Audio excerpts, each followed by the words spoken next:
ಶಕ್ತಿ ಎನಿಸಿಕೊಂಡ ಪ್ರಜಾರಕ್ಷಕ ಈ ಪ್ರಸಿದ್ಧ ಮಹಾರಾಜನ್ನೇ ನಾವು ಯಾರು ಎಂದು ಕೇಳುವಷ್ಟು ಸಕ್ಕಲವೇ ಸಾರಥಿ.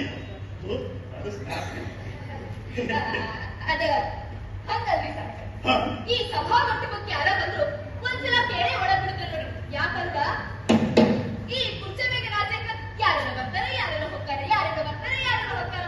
ಹಿಂಗಾಗಿ ಒಂದ್ಸಲ ಕೇಳೇ ಒಳಗ್ಬಿಡ್ತಾರೆ ನೋಡ್ರಿ. ಮಂತ್ರಿಗಳೇ ವಿಷಯ ಏನೆಂಬುದನ್ನು ಕಥನ ಮಾಡಿ ಹೇಳುವಂತರಾಗಿ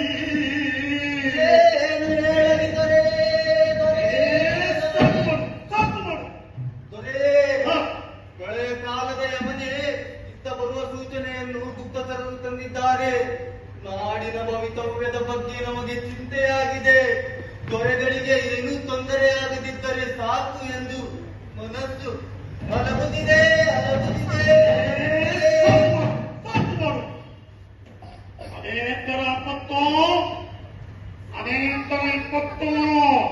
ಯಾಕೆ ನಿಮ್ಮ ಮುಖದ ಕಾಂತಿ ಅಲ್ಲಿಗೆ ಹೋಗಿದೆ? ಅದಾವತ್ತು ನಂದಿನಿಂದ ಹೀಗೆ ಕಂಗಾಲಾಗಿದ್ದೀರಿ ಏಕೆ? ನಮ್ಮ ಶಕ್ತಿ ಸಾಮರ್ಥ್ಯದ ಬಗೆಗೆ ಸಂದೇಹ. ನಾವು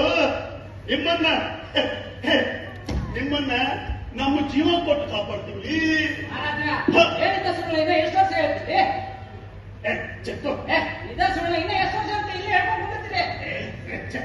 ಮಂತ್ರಿಗಳೇ, ಅದೇನು ಹೇಳಿ ಸಾಯ್ಬೇಕಿತ್ತು ರೋಜು ಹೇಳಿ ಸಾಯಿರಿ. ಹಳೆಯ ಕಾಲದ ರುದ್ರ ರಾಕ್ಷಸ ಬರುತ್ತಿದ್ದಾನಂತೆ ದೊರೆಯೇ. ಆ ರುದ್ರ ರಾಕ್ಷಸ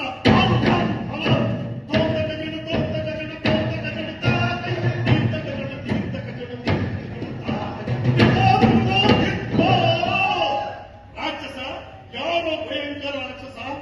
ದೇವದಾನವರನ್ನು ಗೆಲ್ಲ ಹೊಟ್ಟ ನಮಗೆ ಆ ರಾಕ್ಷಸನ ಭಯವೇ? ಯಾರೋ ಭಯಂಕರ ರಾಕ್ಷಸ ಗರ್ವದಿಂದ ಮೆರೆದಾಡಿ ನಾಡಿನ ಪ್ರಭುಗಳ ರೋಗಗಳನ್ನು ಚಂಡಾಡಿ ಅವರ ಕೈಬೆರಳುಗಳನ್ನು ಮಾಲೆಯನ್ನಾಗಿ ಧರಿಸಿ ಅಂಗುಲಿ ಮಾಲನೆಂಬ ಭಯಂಕರ ರಾಕ್ಷಸ ಬರುತ್ತಿದ್ದಾನೆ ದೊರೆಯೇ. ಆ ಅಂಗುಲಿ ಮಾಲ ರಾಕ್ಷಸನೇ? ಆತ ಬಡವರ ಪಕ್ಷಪಾತಿಯಂತೆ, ಪ್ರಜೆಗಳ ಪಕ್ಷಪಾತಿ. ಇದುವರೆಗೂ ನಮಗೆ ತಿಳಿದು ಬಂದಂತೆ ಆಳುವವರ ಮೇಲೆ, ಆಡಳಿತಗಾರರ ಮೇಲೆ ಹಲ್ಲೆ ಮಾಡಿ ಭಯ ಹುಟ್ಟಿಸಿದ್ದಾನಂತೆ. ನಾರಾಯಣವರು ಅವನ ರಭಸಕ್ಕೆ ಉಳಿದಿಲ್ಲವಂತೆ. ಅಯ್ಯೋ ಇದೇನು ಸೋಜಿಗೋ?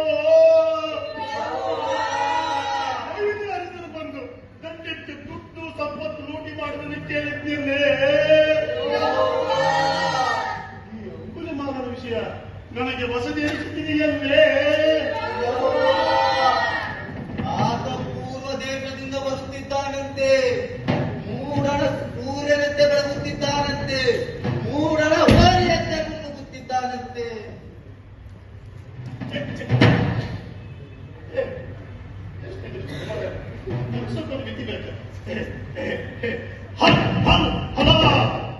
ಮಂತ್ರಿಗಳೇ, ನಾವು ಈಗಲೇ ಬುದ್ಧದೇವರ ಹೋಗೋಣ. ಓ ಬುದ್ಧದೇವರೇ, ನಾವು ಹೊರಡುತ್ತಿದ್ದೇವೆ. ನಿಮ್ಮ ರಕ್ಷಣೆ ನೀವೇ ಮಾಡಿಕೊಳ್ಳಿ ಎಂದು ಹೇಳಿಬಿಡೋಣ.